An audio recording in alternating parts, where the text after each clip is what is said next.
انسان جب اپنی خواہشات میں اتنا اندھا دھند آگے تک چلا جاتا ہے اور اس چیز میں وہ اللہ تعالیٰ کو بھی بھول جاتا ہے،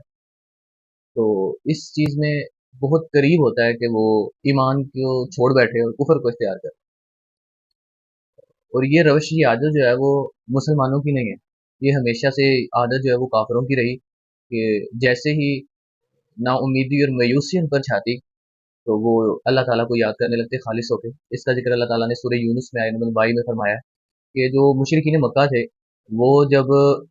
شروع کرتے ہیں اس آیت کے آغاز کو اللہ تعالیٰ کہ جب وہ سمندر میں اللہ ہی ہے جو ہواؤں کے ذریعے سے اتنے بڑی بڑی کشتیاں جو ہے ان کو چلاتا ہے، لیکن جب وہ بھنور میں ان کی کشتیاں پھنس جاتی تو وہ خالص اللہ تعالیٰ کو پکارنے لگتے، خالص اللہ تعالیٰ سے مدد حاصل کرنے لگتے۔ تو جیسے ہی ان کی وہ نا امیدی جو تھی، مایوسی جو تھی وہ ختم ہو جاتی، جیسے ہی انہیں کچھ آثار نظر آنے لگتے کہ ہم ساحل تک پہنچنے والے ہیں، ہم کامیابی تک پہنچنے والے ہیں، ہم اپنی منزل تک پہنچنے والے ہیں، تو پھر دوبارہ اللہ تعالیٰ کے ساتھ کفر کرنے لگتے۔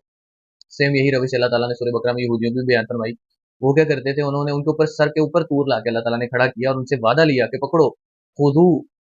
آتئین بقوہ، جو ہم نے تمہیں دیا اس کو مضبوطی سے پکڑو، لیکن انہوں نے اللہ تعالیٰ سے وعدہ کرنے کے بعد جو ہی ان سے طور سے جو طور پہاڑ تھا ان سے ہلا تو وہ ویسے کے ویسے فوری اسی طرح وہی عمل کرنے لگے، اسی طرح وہی حرکتیں دوبارہ کرنے لگے۔ تو مایوسی جو ہے نا، نا امیدی جو ہے یہ انسان کو اس حالت تک پہنچا دیتی ہے کفر کی حالت میں، تو یہ وہ اللہ تعالیٰ کے ساتھ کفر کرنے لگتے، نا امیدی سے نکلتے۔ تو یہ ہے وہ نا امیدی جو انسان کو کفر تک لے کے جانے والی ہے، ٹھیک ہے۔ تو مسلمان بھی ہم دیکھتے ہیں اپنی خواہشات کے لیے، اپنی آسانی کے لیے جب ضرورت پڑی اللہ کو یاد کر لیا، جب ضرورت نہ ہوئی اللہ تعالیٰ کو بھول گئے۔ لیکن مومن جو ہے نا اس کا سارا معاملہ اس کے بالکل برعکس ہے۔ مومن کیا کرتا ہے، وہ تنگی کے حالات میں بھی اللہ کو یاد کرتا ہے، اور جب خوشی آ جائے اس حالات میں بھی اللہ کو یاد کرتا ہے۔ اور تنگی میں تو ہر کوئی اللہ کو یاد کرتا ہے، تنگی میں تو مشرکین مکہ کی بھی مثال دی، وہ بھی اللہ تعالیٰ کو یاد کرتے تھے۔ لیکن اصل جو بات ہے نا وہ یہ ہے کہ انسان خوشحالی میں، اب خوشی کے اندر انسان بہت کچھ بھول جاتا ہے، خوشی میں اللہ بھول جاتا ہے، خوشی میں لوگ بھول جاتے ہیں، خوشی میں انسان کو اپنے بھول جاتے ہیں۔ اچھے دن آئے، اوپر انسان اٹھنے لگتا ہے، اور جب اڑنے لگتا ہے تو نیچے پھر دیکھتا ہے نہیں، اس کی پرواز اوپر ہوتی ہے اور وہ اوپر اڑ رہا ہوتا ہے۔ تو اچھے جو دن ہے، نا امیدی اور مایوسی سے نکل کر جب انسان کو اچھے دن نظر آتے ہیں تو وہ پھر سب کو بھول جاتا ہے، اللہ کو بھی بھول جاتا ہے۔ لیکن مومن کا یہ طریقہ ہے، جیسے اللہ قرآن میں فرماتے ہیں مجھے یاد کرو میں تمہیں یاد کروں گا، اور میرا شکر ادا کرو اور میرے ساتھ کفر نہ کرو۔ تو یہ ہے کہ جب بندہ اللہ تعالیٰ کو یاد کرتا ہے تو یقیناً اللہ تعالیٰ بھی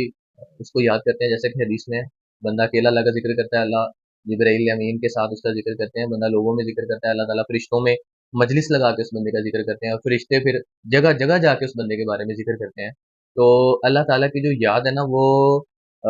اچھے وقت میں بھی اور برے وقت میں بھی دونوں یکساں ہوتی ہے مومن کی۔ تو اللہ تعالیٰ ہمیں ایسا مومن بننے کی توفیق دے کہ برے حالات میں بھی اللہ کو یاد کریں اور اچھے حالات میں بھی ہم اللہ تعالیٰ کو یاد کریں، ہر حال میں الحمد للہ علی کل حال۔ السلام علیکم ورحمۃ اللہ، اللہ حافظ۔